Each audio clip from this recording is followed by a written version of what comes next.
دا یو ورور ته پوښتنه کړې چې دا هغه قصې مبارکې ته شوی کوم چې عبدالله ابن المبارک رحمه الله ته نسبت کی او پای کې دا هغه زنانه واقعه ده چې هغې ټولو خبرې به په قرآن باندې کولې.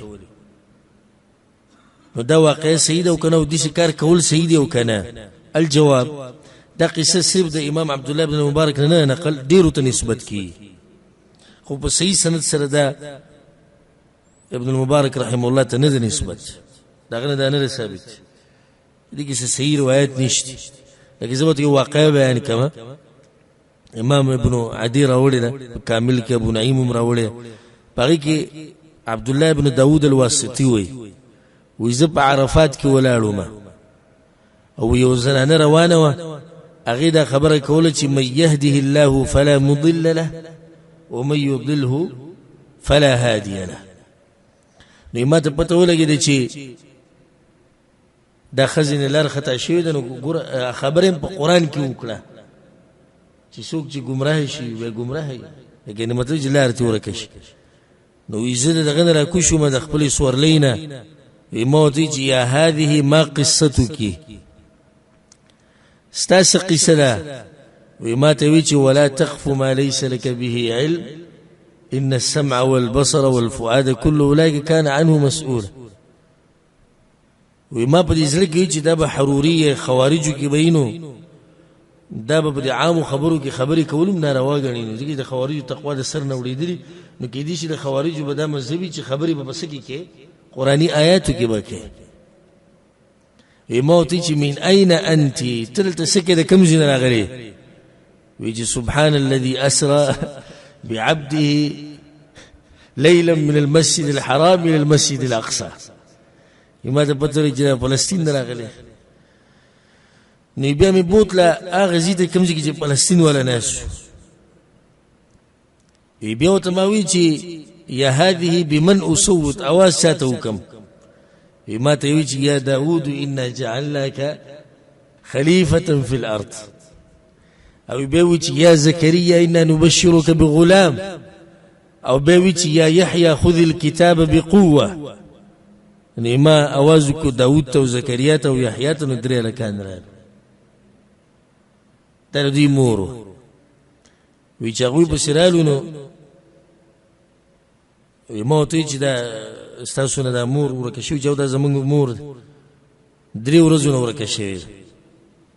نو چې څنګه د هغې سره ملاو شو، نو هغه مور دې زامنو ته ووایي چې اذهبوا بورقکم هذه الى المدینه،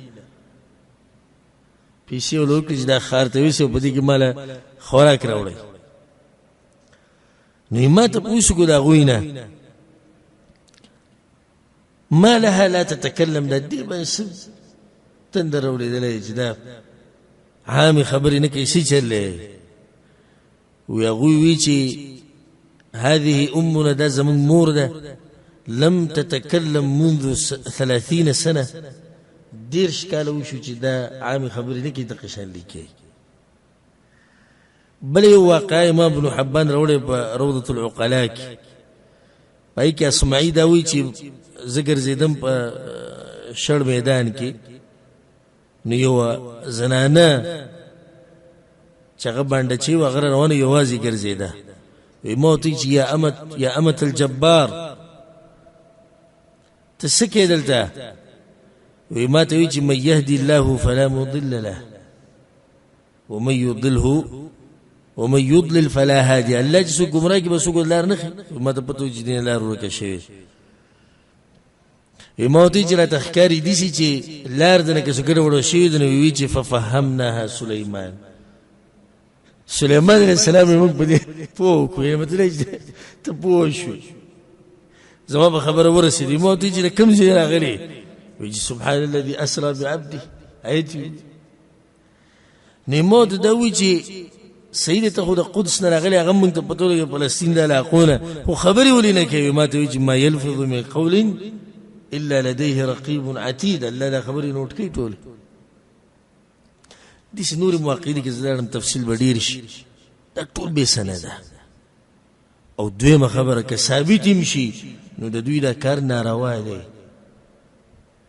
علماو دا فتوی ورکړي، محققین علماو مشرانو چې قرآن د الله کلام دی د عبادت لپاره نازل کړی دی لپاره نه نازل کړی چې ته په عامو خبرو کې دي شي وای ها قرآن نه دلیل نه و یو خبره صحیح ده خو ته عام دي شي وای دا خو ته دي شي خبره په دې سي پټ کې چې هغه د غزینه دي لکه څنګه چې دغه زنانه ته وي استاد اوچت आवाज کوم هغه چې یا داوود ان جعلناک خلیفۃ فی الارض و دې خبره دي سره سکار یا زکریا دې کې دې سره سکار نو دا کار ناروا ده او ډیرو کتابونو کې دې واقعي راغلي او خصوصا امام ابن المبارک رحمه الله ته دې صحیح سند نرسي والله اعلم